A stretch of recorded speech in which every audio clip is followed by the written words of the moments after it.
Fine. And we are on, kid. How you doing, best friend? Great. I'm feeling awesome for our 4th episode. Your 4th episode. All right. Well, we're going to do your intro and then your guest. It's going to be awesome.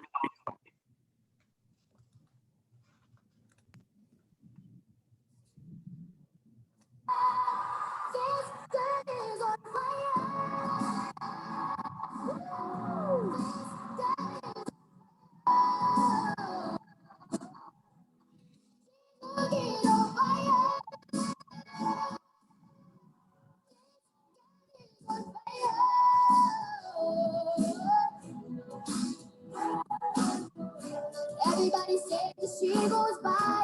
You can see the famous in her eyes. Watch her as she's lighting up the night. Nobody knows that she's a lovely guy. Dancing on you up. But she got that baby, baby. This girl is on fire. This girl is on fire.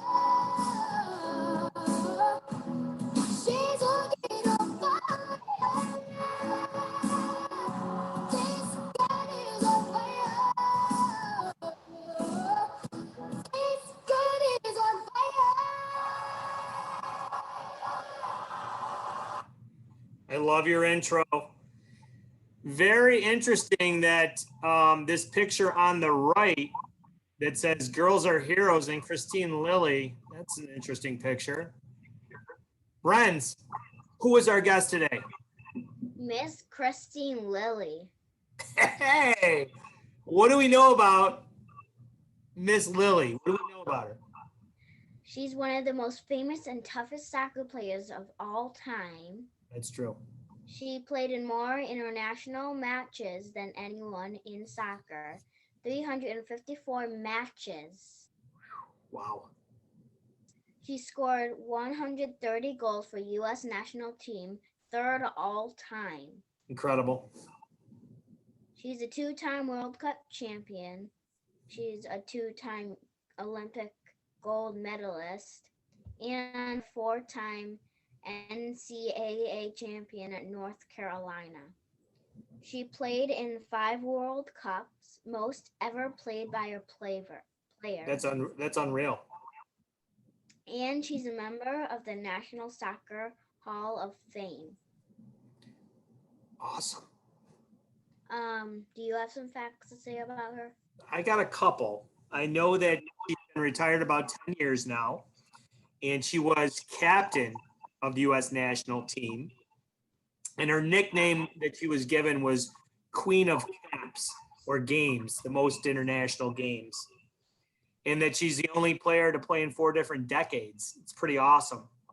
And I know that her husband, the name of your show is Tough Girls and Heroes. Her husband is a hero. So we're going to hopefully be able to talk to him and thank him for what he does. So should we let her in? Yes. Oh, here we go. Here we go. It says joining. And there we are. We're back. Hey there. Hey, thanks for joining us. We just gave both you guys a nice little intro. Awesome. So, friends, why don't you take it away with your welcome? Hi, Miss Lilly. How are you doing? I'm well. How are you doing? Great for another I'm feeling great for another episode of my show. Well, I'm so happy to be on it. And I have my husband here, Dave, who's a firefighter that's going to join us. Hi, Brenna. We like your shirt already. Thank you. You can tell it's a UNC shirt. She's got one in the background there that Lot Wubin Moy sent to her. That was her practice jersey before she left last year and joined Arsenal. That's awesome. Sent that personally to Brenna when she found out that Brens had won her wrestling tournament. So cool. Yeah, it was really nice of her. So she keeps in contact with her a little bit, every month or two, and see how she's doing with the team. And she's training with the national team in England and also playing for Arsenal. So it's kind of a cool little thing that she's got. But Brent, I know that we talked about heroes. Okay. Do you want to mention like what your music teacher does? My music teacher is also a firefighter. Wow. So I'm, Brent, try- I'm yeah, trying. Brent, I'm trying to be a teacher right now during COVID, and it's not working too well. a lot of parents are struggling. Did you want to talk a little bit about, being a firefighter in your training so that, some of the kids that will be watching can hear about that a little bit? Yes, absolutely. First off, thank you for having me. Well, thanks for everything that you do and joining us. We appreciate that. Absolutely. Absolutely. Well, a little bit about me. I, went to high school, went to the University of Connecticut, graduated there. After college, I played hockey for a couple of years in the minors. Not that good. Not like my wife, unfortunately. And then I came home one summer during those seasons, and my mother said, "Why don't you take the fire exam?" Didn't really even think about doing something like that, but I said, "All right, I'll do it." And so I took the exam, did pretty well, and fortunately they called. And so I said, "You know what? I'm gonna give this a shot," figuring if I don't like it, I can just try and go back and play maybe somewhere or pursue other things. And I went into the academy and fell in love with it. Really enjoyed it. It's an honorable job. I love working with my fellow male and female firefighters. We have 4 on our department, which I think is fantastic. And my grandfather was a firefighter, so I'm thinking somewhere maybe in my bloodstream, some little bit, Sure. wanted me to be it, and I love it. Well, Brent, maybe we'll have to talk about that later and get a couple female firefighters on later on in an episode. What do you think? Sure. I could absolutely help you out. What do you want to, I know he's got to take off, Brent, but what do you want to say for what he does? Thank you for putting out fires and saving people. Oh, you're absolutely more than welcome. Yeah, thank you very much. And you know what? Anyone that plays professional hockey is pretty darn good. So yeah, don't sell yourself short on that one, my friend. I try not to, sir, but the person to the right of me, it's yeah, there's really it's kind of hard to compete. I don't think really anyone can compete. And Brenna, gave a whole list of Kristine's accomplishments during her intro.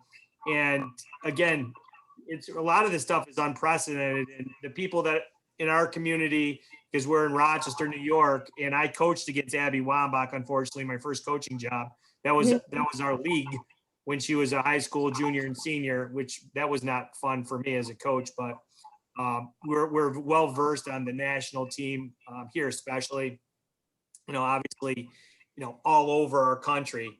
But yeah, there's really, and I don't think anyone sort of her Well, I appreciate you, Brenna, so accomplishments much. anyway. So what are you going to do? Oh, right, exactly. I appreciate you, Brenna, for having me on. Well, thanks for joining us, because we definitely wanted to have you as part of it, and I know you got to take off. So, Brett, you want to say goodbye? Bye. Bye. Now you get to talk to Miss Kristine now, as I call her. Here we go. All right, Brent, take it away. Question time. What do you got for me, kid? My first question is, how did you start playing soccer, and did you ever play against boys? Oh, that's a good one. Well, Brenna, how old are you again? 9. 9. Okay. I started playing soccer when I was 6. And all I did was play against and with boys. When I was growing up, there wasn't many girls teams at all, or I don't know if there was. We did a lot of co-ed in the town level. And then when I made the travel team, it was with the boys team because they didn't have a girls team. So I played with boys from 2nd grade. Well, you're in 2nd grade. 2nd grade to 8th grade. I played with boys. And it was awesome. Nice. What do you think about that, Brenny? Do you have something similar that you would like to share? Yeah, since I was 4, I have been playing with boys. You have? Wow. Do you like it? Yes. Yeah, it's cool, right? All right. Is that just in soccer or is it other sports too? Other sports Yeah. too. Cool. My second question is, you won 2 World Cups. What was the hardest part for you and the team winning each of them? I think there's a lot of hard parts. You know, the amount of training you do, the amount of travel we do, the amount of time you're away from home, taking care of your body. But the reward outweighs all the hard stuff. But in order to be the best at something, you have to work really hard. And that's the message I share a lot with young people like you. Everyone's like, well, how did you become on the national team? I'm like, well, you have to work hard. And it's not just going out there and like, oh, here I am. It's really pushing yourself. And that's what we did on the national team to win those World Cups in 91 and 99. And what the current team did in 19 and the year before that in 15. So you have to work hard. And even if you don't win, it's still important to work hard because that's the only way you'll be able to get to try to be the best. So you always have to put your effort in. Yeah, I have a lot of hard times. Sometimes Talk about your hard times, Red. What's your hard times? when I'm not focusing, Mm. and then I sort of lose control of my feet, and then Yeah, I mean, that's everything. You working hard, running, exercise, focus. Mentally, you have to be right all the time. A little bit of this or that, it can send you off balance, can make you fall, can make you miss the goal. So, you know, all those stuff have to be working spot on to be the best or to win. She's learning that she just has to give her best effort. It doesn't matter what the result Yes. is, as long as she's giving her best.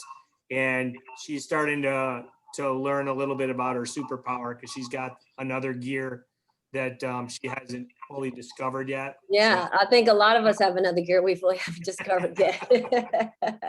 That's what separates the great from the good. Exactly. What else you got, Brens? my third question is, what is a time in your life when you had to be the toughest? Oh, a time in life when I had to be the toughest. I think I mean, on the national team, you have to be your toughest because you're competing against and with the best to make that team. So that's a constant. But when I was younger, like you know, when I had to be the toughest against my older brother, he was my biggest competitor. You know, we would constantly play. He's 4 years older, and we would constantly play like tennis in the basement, soccer in the basement, baseball, soccer, football, everything. And I had to be tough. If I wanted to be out there with him, I had to be tough. So he was my first hero and someone I looked up to and appreciated so much is my older brother, Scott. And still is my older brother, Scott. Wow. Friends, what do you have to say? You have something similar, don't you? I have an older brother that's 2 years older than me. Right?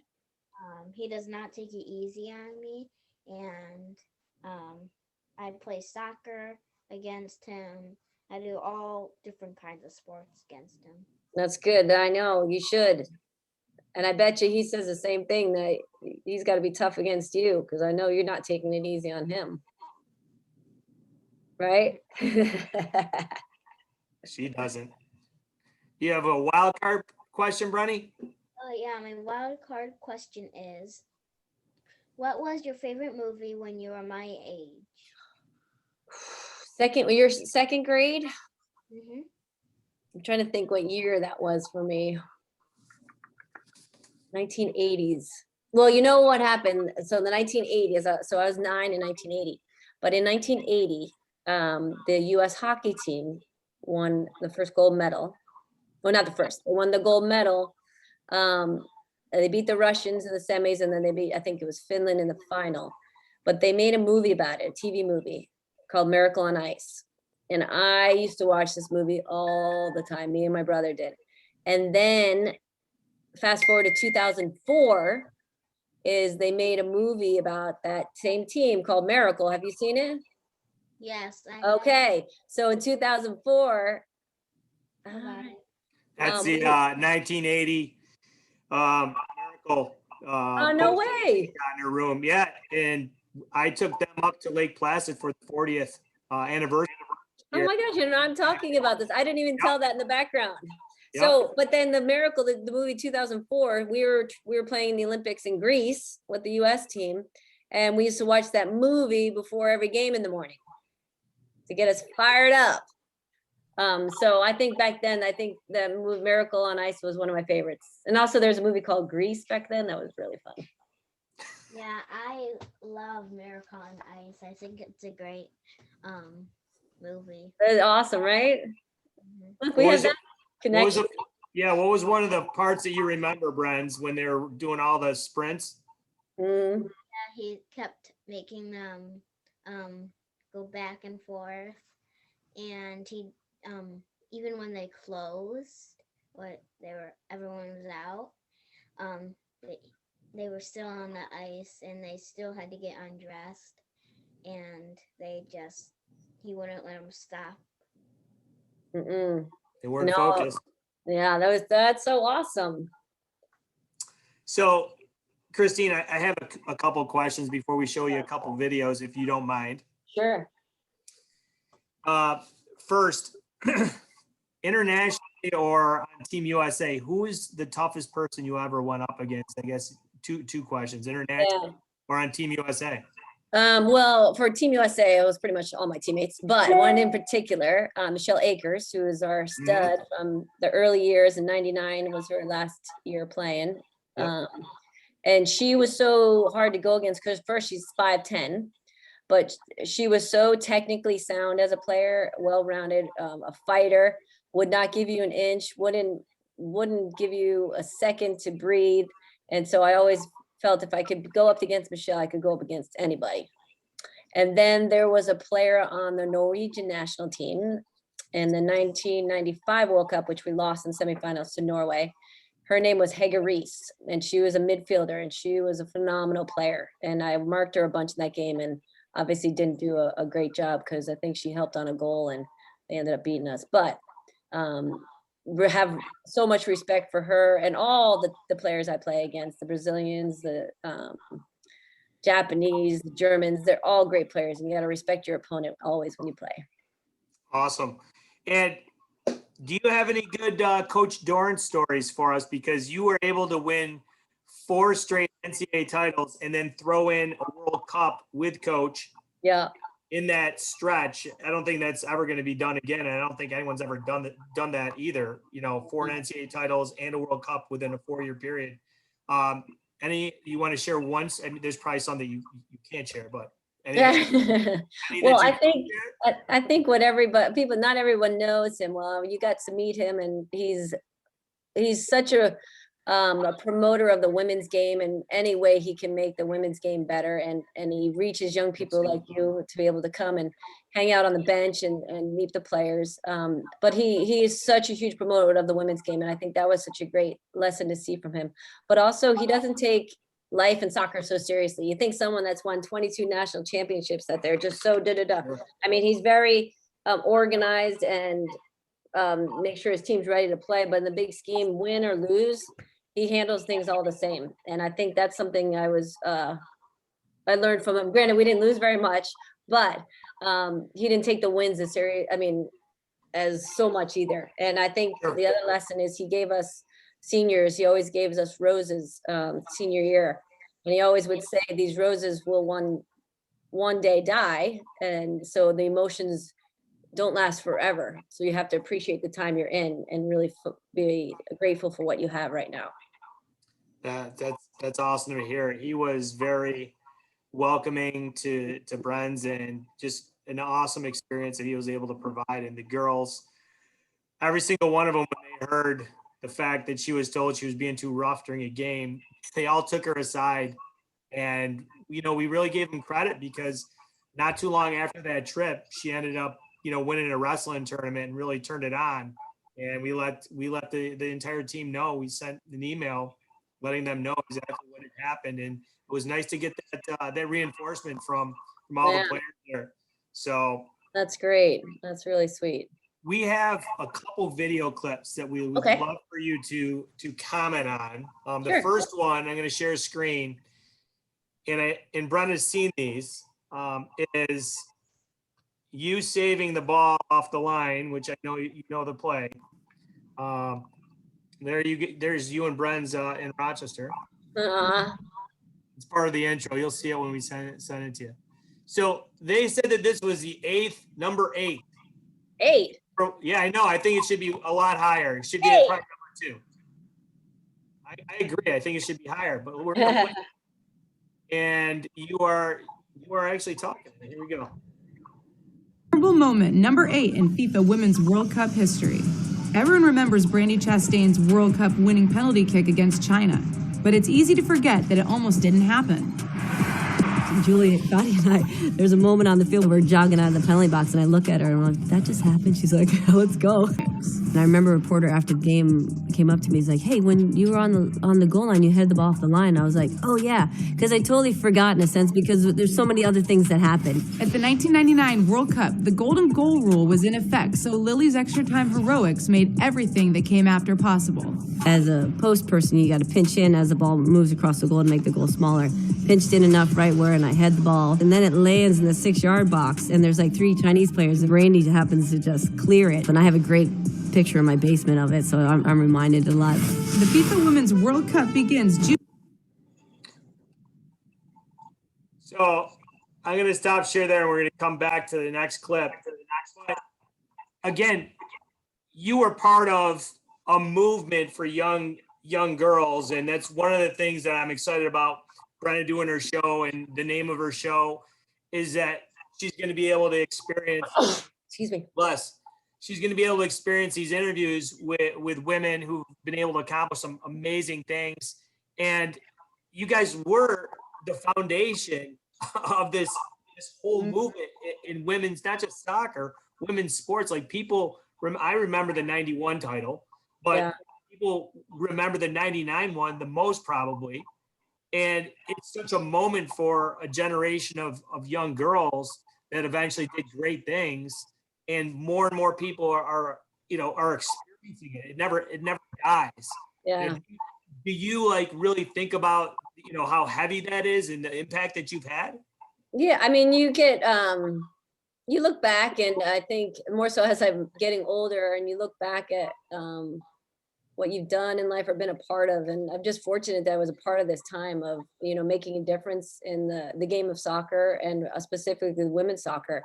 And there are always moments. And what I've realized also is there's so many moments that happen in a game that make a difference. So yes, my header was one of those moments, but there were so many other things that happened too to help that team win. So if we just remember when we step out on and do something, that everything you do matters, I think you'll realize the impact you're having. And now to see, with having girls of my own, Brenna, my youngest is 9 years old as well, and she has red hair. I forgot to tell you that.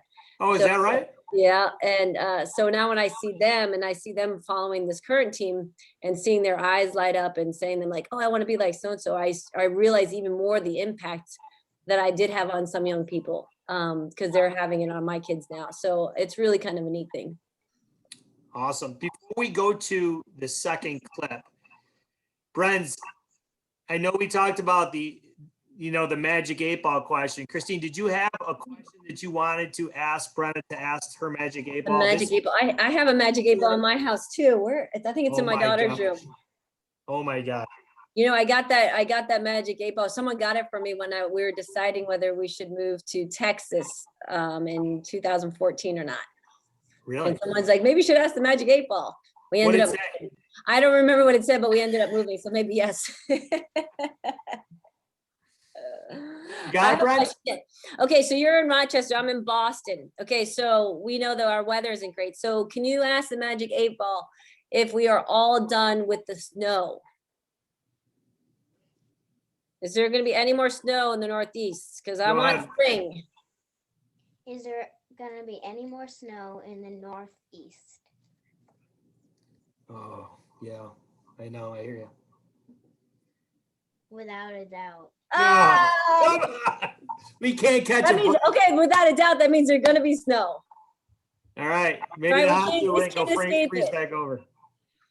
Well, you know what? I appreciate this sunny day right now, so that's good. You can't mess with the magic 8-ball. No. So we will go to the last clip. I know you got a jet, but I would love for you to talk us through the PKs. Oh, yeah. I'll put the volume down a little bit and then And then I just can talk while it's going on? talk us through it. Sure. Sure. All right, here we go.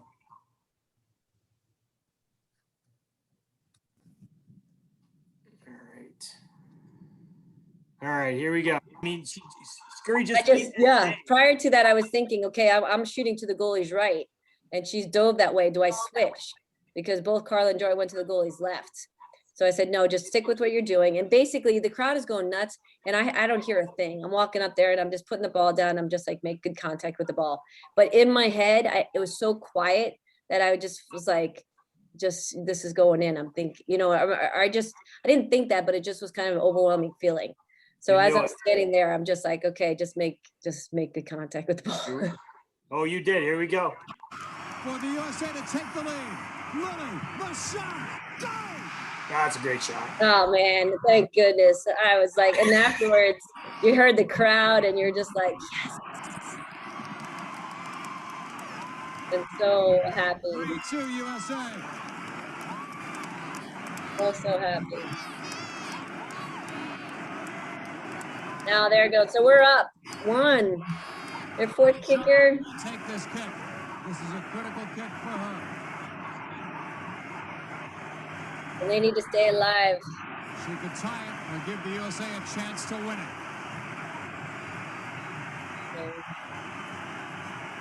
So stressful. So fun. Miracle on Ice. You got the 99 women. Dare to Dream. Have you watched Dare to Dream? She has not seen that one yet. Oh, Brenna, you need to watch that. HBO, Dare to Dream. It's a documentary. You'll learn so much. We'll be watching it. We'll be watching it for sure. Awesome. I know that you got to take off, but I did want to mention one thing. When we were doing our show prep, there was an interesting quote that Abby Wambach had when you retired, and I just wanted to read it because I think it's important for young girls to hear this.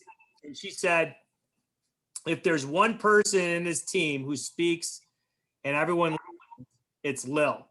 And that's what Abby said prior to your retirement. She said, "She's our woman of wisdom, and she just epitomizes everything about what a team player should be. I'm proud to have played with her for so long, and I can say without a doubt that it has made me a better player and a better person." And I think that's important for young girls to hear that, on what a great teammate you were and what a mentor you were to people that were able to accomplish some awesome things also. And being a good teammate is very important. And that's something that I think that nowadays, lots of times kids don't think about and how important that is. And I know that you can probably speak to the fact that the importance of being a good teammate and working hard, and that whole group working towards one goal is super, super important.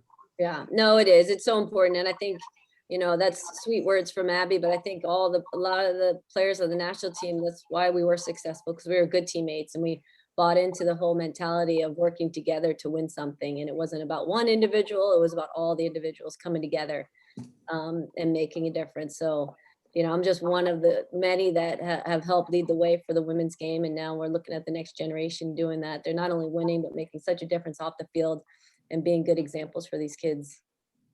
Hey, Brent, did you want to show Miss Lilly your North Carolina ball real quick before we let her go? I see it back there. That's right there. I think it looks cool right there. I love the Carolina blue. Yeah. My kids are all Carolina out too. What do you think, Red? You want to wrap it up, and then we'll show, once she's to go, we'll show one more video that Miss Lilly can watch when we send her the show. Say your thank you and goodbyes. What do you think? Yeah, thanks for being on the show and spending time with me. Well, thanks for having me. So fun. I love that you're doing this, and I love that you have such this inspiration to meet and talk to people. That's awesome. Well, she'll be sending you some. Bruns, you want to show her what you're going to send her? We are going to send you this Tough Girls and Heroes bracelet. Oh, cool. and it has my quote on it. That's What's it pretty say? rad. I like What's it. it What's say? the quote? It says, if you can dream it, you can achieve it. That's right. I like it. I like it. You got to dream. You got to have that vision. I like it. That was her idea. Well, we'll let you go. Thank you so much for taking the time for two people from New York, a daughter trying to get through the pandemic. So we really appreciate it. No problem. All right. All right, you enjoy the guys rest of your day. be good, stay safe, stay healthy, exercise. We will. Take care. All right. See ya. Bye-bye. Bye. Red, what do you have to say? It was great. It really was great. So I have one more video that I want to show before we end this episode. How's that sound? Good? Yes. Are you sure? Yeah. Okay, here we go. I'm going to share screen. Hey, before I do that, what did you think? I know you saw the penalty kicks before. What did you think of the USA winning that title? Because you got that poster right over your bed, and it says, what years were the titles on that poster, Brent? What does it say? 1991, 1999, and 2015. Yeah, and Miss Lilly was 91, 99 on those teams. I think she was on the 2015 team. No, she had retired by then, 4 years earlier. She played for so long. It's tough to keep track. 23, 24 years on the national team. It's incredible.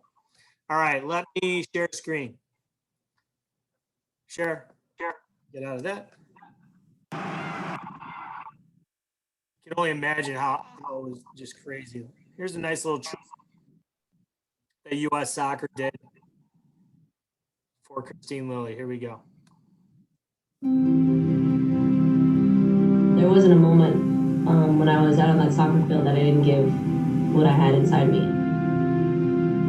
Everything that she's accomplished is something that everyone else would dream of. She's a great role model for young girls. Growing up, that's somebody who I looked up to, and somebody who changed women's soccer for the world and especially for our country. A warm welcome back for Kristine Lilly. Her being in this game now represents playing in 4 decades, which is just unbelievable. She started out on this team when she was 15 years old. Kristine Lilly has just been such a mainstay with this team. She's played in 5 World Cups. She's played in 4 Olympics. And to have her back here with this U.S. team is really fantastic. Lilly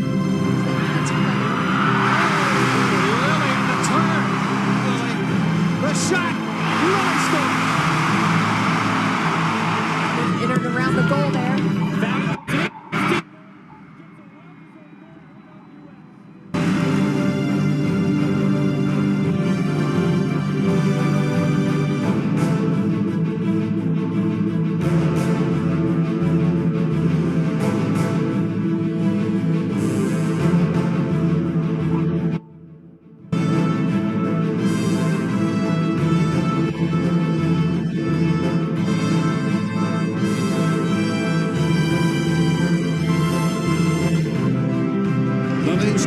There she goes! USA leads 1-0. Kristine hits this so well. Now can she make the cross? She does.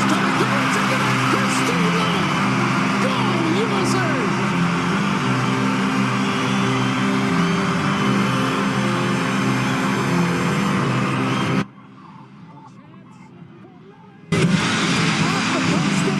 It doesn't matter how old you are, but to be called up to the national team is an honor. It's one of those things that people that have been involved will only feel and know, but it's amazing.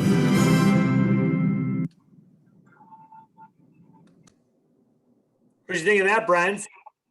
It was a really nice video. It was, wasn't it? Yeah. All right, kid. I think it's time to wrap it up. What do you have to say?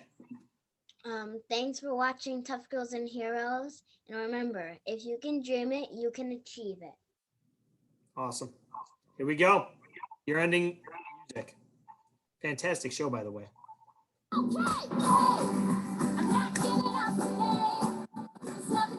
proud of you. That was a fun show.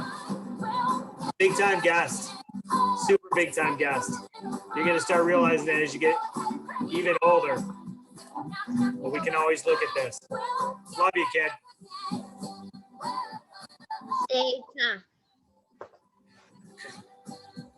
Great job, Reds. Love you.